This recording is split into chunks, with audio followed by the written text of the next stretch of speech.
চট করে আর দেশে আসবে আর চট করে তিনি জেলখানায় ঢুকবেন, এত পথ সোজা হিসাব তো। এটা হচ্ছে পরাজিত স্বৈরাচারের যে মানে কিছু হয়ে যায়, মানসিক তৈরি হয় তো। এটা ওনার একটা ধরনের মানসিক যন্ত্রণার বইয়ের প্রকাশ। কাজে এটা তিনি বলছেন, আমার মনে হয় না যেগুলোর ভারতও বিব্রত হচ্ছে, কারণ আমি মনে করি ওনার যে প্রভু ভারত তো বিব্রত হচ্ছে যে কারণে। প্রধানমন্ত্রী ভারতকে লক্ষ্য করে বলেছেন যদি হাসিনা থাকতে চায় সেখানে, তাকে না না দাবি করা পর্যন্ত তাকে চুপ থাকতে হবে। চুপ সে আছে যে, কিন্তু কায়দা করেছে টেলিফোনের মাধ্যমে, সে যাকে টেলিফোন করে তাকে বলে দিতে তুমি এটা প্রচার করে দাও। শেখ হাসিনা চট করে দেশে আসতে চাচ্ছে, এ বিষয়ে আপনি কি মনে করেন? চট করে আর দেশে আসবে আর চট করে তিনি জেলখানায় ঢুকবেন, এত পথ সোজা হিসাব তো। উনি তো, এটা হচ্ছে পরাজিত স্বৈরাচারের যে মানে কিছু হয়ে যায়, মানসিক তৈরি হয় তো। এটা ওনার একটা ধরনের মানসিক যন্ত্রণার বইয়ের প্রকাশ। কেমন কী বলতে এই চিন্তা করে দেখছেন না? কাজে এটা তিনি বলছেন, আমার মনে হয় না যেগুলোর মানে ভারতও বিব্রত হচ্ছে, কারণ আমি মনে করি ওনার যে প্রভু ভারত তো বিব্রত হচ্ছে যে কারণে। উনি এখন কথা মানে আমাদের প্রধানমন্ত্রী ভারতকে লক্ষ্য করে বলেছেন যদি হাসিনা থাকতে চায় সেখানে, তাকে না না দাবি করা পর্যন্ত তাকে চুপ থাকতে হবে। ভারত এটা কিন্তু চাচ্ছে চুপ থাকুক। চুপ সে আছে যে, কিন্তু কায়দা করেছে টেলিফোনের মাধ্যমে, সে যাকে টেলিফোন করে তাকে বলে দিতে তুমি এটা প্রচার করে দাও। এই হলো বিষয়টা আর কি। কাজে এটা হলো তিনি মনে করছেন যে তার পার্টির মধ্যে মানে আশাবাদ তৈরি করা হবে, কিন্তু উনি এটা বোঝা উচিত যে ওনার পার্টিকে পিছনে রেখে, নেয়াদের অরক্ষিত রেখে, কর্মীদের অরক্ষিত রেখে তিনি পালিয়ে গেছেন। তার এমন তার বোন পালিয়ে গেছে, কাউকে তিনি নিয়ে যান নাই, কাউকে মেসেজ দিয়ে যান নাই। এমনকি তিনি যাওয়ার সঙ্গে বলে দিতেন যে আমি চলে যাচ্ছি, এটা তিনি বলেন নাই। কাজে এইরকম একটা কাপুরুষিত কাজ করার পরে এই সমস্ত অডিও প্রচার করে তারই ক্ষতি হচ্ছে, আমি মনে করি কোনো লাভ হবে না। আমি না মনে করি না তো লাভ হবে। আর সে কাছেই আছে বলছে, কাছে আছে মানে কোথায় আছে সে? ভারত তো তাকে তো ফ্রি চলতে দিচ্ছে না, এমনকি তার মেয়েও দেখা করতে পারে নাই। শুনলাম যে তারা দেখা করতে দেখা করতে পারেনি সেখানে। এই জন্যই আমার মনে হয় যেগুলা বলা আর কি, বা নিজের একটা মানে আশাবাদ তৈরি করার চেষ্টা করা, কিন্তু এগুলো কোনো কাজ হবে না, বরং ডুবোরাং হওয়ার সম্ভাবনা বেশি আছে। অন্তর্বর্তী সরকারের 1 মাস চলে গেছে, আপনার মূল্যায়ন কি? প্রথম কথা হচ্ছে, গণ অভ্যুত্থানের পরে সরকার গঠিত হয়েছে, গত 8টায় তার এক মাস পূর্ণ হয়েছে। গণ অভ্যুত্থানের পর মানুষের প্রত্যাশা অনেক বেড়ে যায়, স্বাভাবিকভাবে প্রত্যাশা অনেক বেশি। এই সরকার 1 মাসে যা করেছে প্রত্যাশা অনুযায়ী হয় নাই, কিন্তু একদম কম হয় নাই বলা যায়। বিশেষ করে আইনশৃঙ্খলা পরিস্থিতি তার নিয়ন্ত্রণ করতে পারে নাই, এখন পর্যন্ত সমস্যা রয়ে গেছে মনে করি, এটাকে বড় বিষয়। এর সাথে সাথে বিচার প্রক্রিয়ায় বিশেষ করে যারা বিগত সরকারের আমলে 16 বছর ধরে যারা জনগণের উপরে জুলুম অত্যাচার করেছে, অনাচার চালিয়েছে, তাদেরকে গ্রেপ্তার করা প্রক্রিয়া তো গ্রেপ্তার হচ্ছে, কিন্তু এখন ওগুলো পুরোপুরি হয় নাই। বিশেষ করে যারা মৃত্যুর জন্য তারা দায়ী, মামলা নিঃসন্দেহে হাসিনার বিরুদ্ধে মামলা হয়েছে বা কিছু লোকের মামলা হয়েছে, কিন্তু আরও অনেক লোক আছে, পুলিশের মধ্যে অনেক লোক আছে যারা এর জন্য দায়ী, এদের কিন্তু এখন পর্যন্ত গ্রেপ্তার করা হয়নি। এগুলো হচ্ছে নেতিবাচক দিক। কিন্তু এরপরেও আমি সরকার এই 1 মাসের মধ্যে যা করেছে এটা একদম কম করে নাই। বিশেষ করে এই সরকার কয়েকটা চ্যালেঞ্জ ফেস করেছে, ওখানে ফেস করছে। আনসারের বিদ্রোহ একটা বড় সমস্যা ছিল, এটা তারা যাই মোকাবেলা করেছে, এবং আনসারদের তারপরে মাঝখানে আবার আপনার ইয়েরা কী বল বাসওয়ালারা, সিএনজিওয়ালারা গুমরা করলো, এটা সমাধান করতে পেরেছে। তারপরে হিন্দু সম্প্রদায় শাহবাগের প্রথমবার এবং দ্বিতীয়বার তারা সমাবেশ করেছে, তাদের উপরে যে কিছু কিছু আক্রমণ হয়েছে বলা হচ্ছে, যদিও ভারত থেকে এটা প্রচার বেশি করা হয়েছে, কিন্তু এই পর্যায়ে এটা হয় নাই। যেটা হয়েছে হিন্দু হিসাবে হয় নাই, আওয়ামী লীগের হিসাবে হয়েছে। জি জি। কেমন এই গভর্নমেন্ট এগুলো ট্যাকল করার চেষ্টা করেছে, এবং কাজে এগুলো আমি ভালো দিক মনে করি। বিচার বিভাগে একটা কু করার চেষ্টা করা হয়েছিল, এটাকে তারা দ্রুততার সঙ্গে, অবশ্যই গভর্নমেন্ট করে বলা যায় না, ছাত্ররা এসে ঘেরাও করে এদেরকে বাধ্য করেছে পদত্যাগ করার জন্য। জি আমি মনে করি এটা একটা ভালো কাজ তারা করেছে, ভালো হয়েছে। কাজে এখন যে সমস্যাগুলো বাকি আছে এর মধ্যে আইন শৃঙ্খলা পরিস্থিতি একটা বড় সমস্যা এখনও আছে বাকি। আসলে এতে মানে আজকে অবশ্য গোলমাল হয় নাই, কিন্তু কয়েকদিন কালকেও কয়েকদিন গোলমাল হয়েছে। আমি আশা করি যে এই প্রবলেম সলভ হয়ে যাবে। তারপরে ধরুন আপনার আইন শৃঙ্খলা পরিস্থিতির বাইরে আমাদের ব্যাংকিং সিস্টেমের ব্যাপারে, অর্থনীতির ব্যাপারে, বিশেষ করে দ্রব্যমূল্যের ব্যাপারে গভর্নমেন্ট এখন পর্যন্ত কোনো নিয়ন্ত্রণ করতে পারেনি পুরোপুরি। প্রথম 2-1 দিন অবশ্য মূল্য কিছুটা কমেছিল, কিন্তু আবার এটা বেড়ে গেছে। এটা তাদের সামনে একটা বড় চ্যালেঞ্জ, কারণ সাধারণ মানুষের যেহেতু এই আন্দোলনের সর্বাধিক ভূমিকা, আর দ্রব্যমূল্য সাফার করে সব লোক, বিশেষ করে সাধারণ মানুষ সাফার করে। তাদের প্রচুর পয়সা আছে, এরা হয়তো অত সাফার করে না, কিন্তু মধ্যবিত্ত বা নিম্ন মধ্যবিত্ত বা গরিব শ্রেণী যারা আছে এরা খুব সাফার করে দ্রব্যমূল্য বেড়ে গেলে। এটাকে নিয়ন্ত্রণ করা তাদের জন্য খুব জরুরি বিষয়। যদিও বলা হচ্ছে যে 60,000 কোটি টাকার মুদ্রা ছাপানোর কারণে এটা একটা এফেক্ট করছে মার্কেটে, এটা হলেও এবং তাদের দায়িত্ব হচ্ছে এটাকে তাড়াতাড়ি ম্যানেজ করা। তাই দ্রব্যমূল্য নিয়ন্ত্রণ এবং আইন শৃঙ্খলা পরিস্থিতি নিয়ন্ত্রণ, এই দুটো হচ্ছে ভেরি ইম্পর্টেন্ট। বিশেষ করে পুলিশ এখন পর্যন্ত সবাই জয়েন করে নাই। 70% পুলিশ শুনেছি জয়েন করেছে, 30% পুলিশ জয়েনই করে নাই। কাজে 30% মানে তো অনেক, কিন্তু বেশি। কাজেই নতুন পুলিশের ব্যবস্থা করতে হবে, তারা জয়েন নাও যদি করে কেউ, এবং পুলিশের মধ্যে আতঙ্ক বিরাজমান। যারা জয়েন করছে এরা কিন্তু ঠিকমতো কাজ সার্ভিস দিচ্ছে না। ট্রাফিকে আমরা দেখি অনেক সময় তারা দাঁড়িয়ে থাকে। এটা তাদেরকে সমাধান করতে হবে, এবং নতুন পুলিশ নিয়োগের ব্যবস্থা করতে হবে তাদেরকে, কারণ পুলিশ ছাড়া দেশ চলবে না, এটা আমরা সবাই বুঝি। এই জন্যই প্রয়োজনে নতুন পুলিশ নিয়োগের মাধ্যমে সমস্যার সমাধান করতে হবে। জি।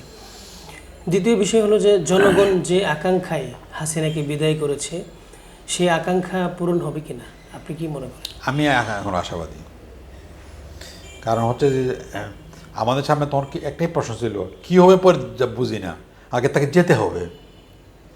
আল্লাহর রহমতে তার যার ব্যবস্থা হয়েছে, এটা কিন্তু একটা মিরাকল আছে বলতে হবে।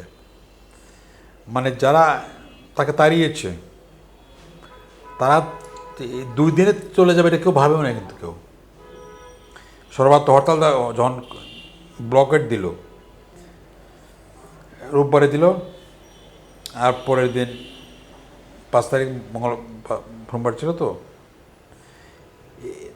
5 তারিখে যে তার ঢাকা মার্চটা দিল, কেমন, এটা কিন্তু 6 তারিখ হওয়ার কথা ছিল, 5 তারিখে দিয়েছে। এটা বুদ্ধিমানের কাজ তারা করেছে মনে করি।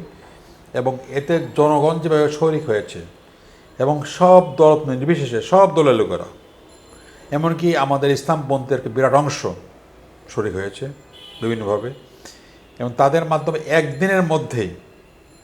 একদিনে বলবো না আমি, আধা দিনের মধ্যেই হাসিনা এমন অবস্থা তৈরি হয়েছে যে তাকে চলে যেতে হয়েছে। এটা কিন্তু হাসিনা কল্পনা করা নাই, তার দলের থেকে কল্পনা করা নাই। এর আগে কিন্তু আমাদের এই কাদের সাহেব বলেছে যে বঙ্গবন্ধুর কন্যা পালায় না, কিন্তু কথা উনি তো নিজেও পালিয়ে গেছেন, আর বঙ্গবন্ধুর কন্যা পালিয়ে গেছে। জি জি। কাজে এটা আল্লাহর অবশ্যই মেহরবানি বলতে হবে। এই জন্যই প্রত্যাশা যেটা করা হচ্ছে, আমি মনে করি প্রত্যাশা, আমি এখন আশাবাদী যে প্রথমত আমাদেরকে 16 বছরের যে একটা জগদ্দল পাথরের মতো বসেছিল, সে এবং তার দল, এতে রক্ষা পেয়েছি। এটা একটা প্রথম অ্যাচিভমেন্ট আমাদের। দ্বিতীয় অ্যাচিভমেন্ট হচ্ছে 16 বছরের ভিতরে তিনি পুরো সিস্টেমটাকে, ইলেকশন সিস্টেম সহ সমস্ত সিস্টেমকে নষ্ট করে ফেলেছিলেন। এটা আমরা আশা করি যে এই সিস্টেমটা আস্তে আস্তে ডেভেলপ করবে, সামনে ভালো নির্বাচন হবে। কাজে আমি আশাবাদী। বিপ্লব পরবর্তী বাংলাদেশের ইসলামী দলগুলোর মধ্যে ঐক্য হওয়ার কি সম্ভাবনা আছে কিনা? আমরা চেষ্টা করছি, মানে ঐক্য খেলার মধ্যে হিসেবে আমরা তো ঐক্যের আলোচনা, আমাদের জন্ম থেকে আমাদের ঐক্যের একটা আমাদের প্রিন্সিপাল, একটা মূলনীতি। আমাদের 7 ভাগ কর্মসূচির একটা কর্মসূচি হচ্ছে ঐক্য প্রতিষ্ঠা। আমরা বরাবরই ঐক্যের জন্য চেষ্টা করে আসছি এবং আপনারা জানেন যে আমরা ইসলামে শান্ত আন্দোলন আমরা করেছিলাম, ইসলাম ঐক্য জোট আমরা করেছিলাম। এর আগে এক সংগ্রাম প্রতিষ্ঠা হয়েছিল খতিবাদুল হক থাকার সময়, সেটাও আমরা দুর্নীতি করেছিলাম।